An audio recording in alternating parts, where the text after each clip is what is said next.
पर टंगी सास। पंजाबी में कहावत है, सास चंगी होवे या ते दीवार ते टंगी होवे।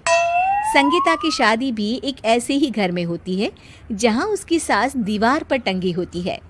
ससुर और पति शादी के पहले दिन उसे सास के फोटो के सामने ले जाते हैं, जहां ससुर जी कहते हैं, बेटा बेटा संगीता, ये तुम्हारी सास थी, बहुत नेक और भली, लेकिन थोड़ी गुस्सैल थी। गुस्सा आने पर सब तहस नहस कर देती थी, पर अब ये इस दुनिया में नहीं है। हाँ संगीता, माँ होती तो तुम इनकी कोई बात टाल नहीं सकती थी, वरना तो माँ घर में भूचाल ले आती। संगीता मन में खुश होती है कि अच्छा है कि ऐसी औरत अब इस घर में नहीं है, लेकिन दिखावे के लिए वो जैसे ही सास की फोटो के सामने हाथ जोड़कर खड़ी होती है, ये क्या? सास उसे देखकर मुस्कुराने लगी।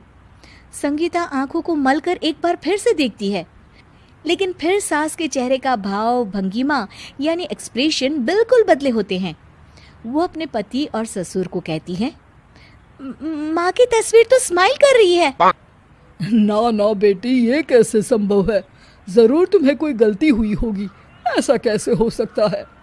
लगता है तुम शादी की सारी फॉर्मेलिटी करते करते थक गई हो, तुम्हें आराम की जरूरत है संगीता। खैर, सारे संगीता की बात को इग्नोर कर कमरे में चले जाते हैं। वैसे सास की फोटो पर एक्सप्रेशन एक के बाद एक बदलते ही रहते हैं। सुबह होती है, पति और ससुर को काम पर भेजकर संगीता कमरे की सफाई करने में लग जाती है कि तभी उसे आवाज आती है, टेबल ठीक से साफ करो। ऐसे भी कोई टेबल साफ करता है? इससे अच्छा तो ये गंदा ही था। किसी औरत की आवाज सुन संगीता दंग रह जाती है और सोचने लगती है कि आवाज कहाँ से आई। आवाज को नजरअंदाज कर वो फिर से अपना काम करना शुरू करती है, लेकिन इस बार तो आवाज बिल्कुल उसके कान के पास से आती है। मेरा घर है ये। जब तक मैं थी चमका कर रखती थी, हर एक चीज शीशे की तरह थी। तुम्हें तो ना सफाई आती है ना कुछ पता है। क्यों तुम्हें मेरे घर की जिम्मेदारी दे दी गई है? पता नहीं तुम में मेरे बेटे को क्या दिखाई दिया। मैं होती तो एक से बढ़कर एक लड़कियों की लाइन लगा देती।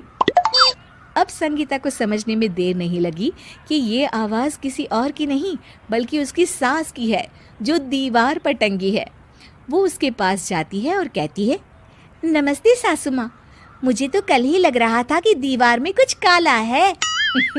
वो दीवार नहीं, दाल होती है पगली। सही पकड़े हैं सासू माँ।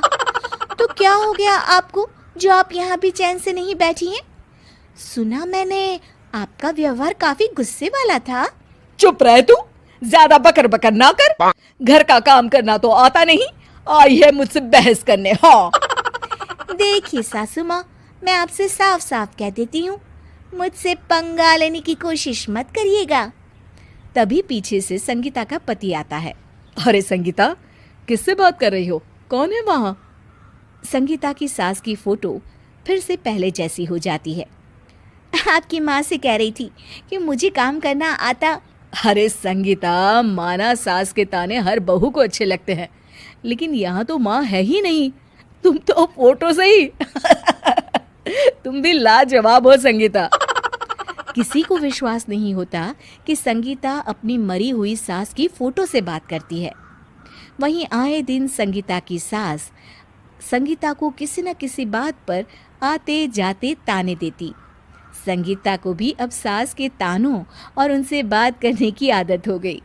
वो कभी खानदान की कहानी तो कभी तीज त्योहार कैसे मनाए या किसी व्यंजन की रेसिपी सास से ही पूछती। सारा दिन घर में अकेली संगीता की सास अब उसके लिए तानों के साथ पक्की साथी की तरह भी रहने लगी थी, जो किसी और को नहीं बल्कि संगीता को ही सुनाई देती। तो देखा आपने, सास बहू का रिश्ता हर रिश्ते से ऊपर होता है, फिर चाहे वो खट्टा हो या मीठा।